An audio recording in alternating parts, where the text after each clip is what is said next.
I'm sitting here jamming out here and waiting on these people to come. Oh boy. Keep your head up.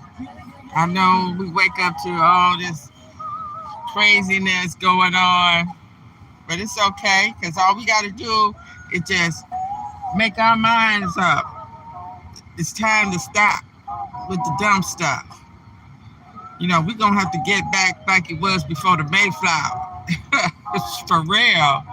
Because I know I'm ready. I may be up in age, but I know these young ones, they going to be here longer than me. And it's like it's getting worse. It's not getting better. I mean, I feel like, dang, I wish you would get back like it was when I was a kid, but it really wasn't no better. Tell you the truth, because our grown folks was going through the same stuff we going through right now, and it's going to keep on happening like that until we do something about it. Now, it's a revolt going on that they have these boycotts going on at different stores. They got the buyout going on February the 28th. Started at midnight, the 28th, until midnight. And we got to be strong. We could do it for 24 hours. We could stop. We don't have to buy nothing for 24 hours unless you have to. Of course, you got to buy what you need to survive that day if you need be. You could get what you need the day before. Like he said, it don't matter if you buy $1,000 worth of stuff on the 27th, as long as you're going to do it on the 28th, because collectively, it's about being collective and being strong, showing that, you know what, you got all this because of us. And they make it to the point where we have to buy this stuff because we can't make it on our own.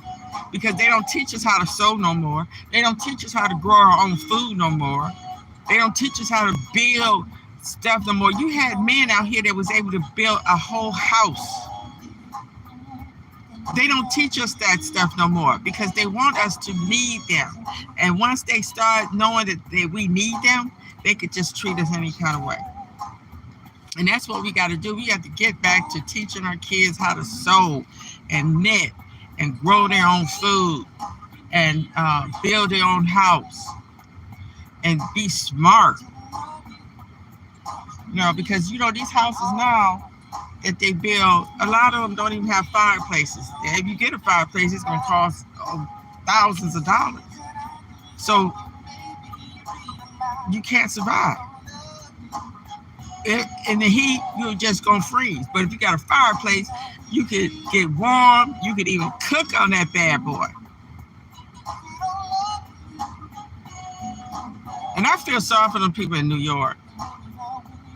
I look at New York and I'm like, I would hate to live there. Because all you see is buildings and concrete and buildings and concrete. You got to go miles to go to a park. I bet a lot of them people have hip problems and knee problems. I mean, all you do is walk on concrete all day. That's a sad place to me. It looks sad to me. You got all those buildings. And that's what's wrong with the people, us, especially people that live there. You're so far away from nature that you can't feel empathy for too much. And it's hard to feel good about yourself and others when all you do is see concrete and lights and the thousands of people. When I was there, it was like, wow. I couldn't do this. I couldn't do this. It's bad enough living in this big city where every time you leave the house, you run into 1,000 people within 2 or 3 blocks.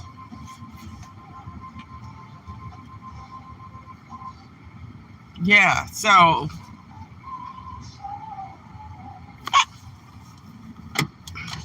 it's open.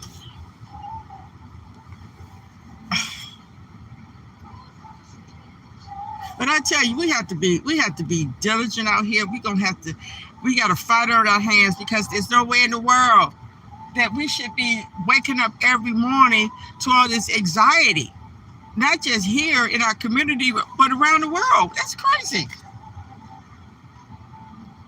And as older folks, we feel more um, for these young ones that have to deal with this. They don't understand why is this happening, you know. And it's a shame that a lot of these kids, they are living in dysfunctional homes, and then they have to be living up under a dysfunctional government. I feel sorry for these young ones. I really do. Oh, I feel so sorry for them. That they don't have no moral compass, nobody morally to look up to. You know, the presidency is supposed to be a great leader, somebody that brings comfort. We got one that has his mugshot hanging in the Oval Office. Oh boy. All right, y'all, I'm about to get off here. I got stuff to do. But keep your head up.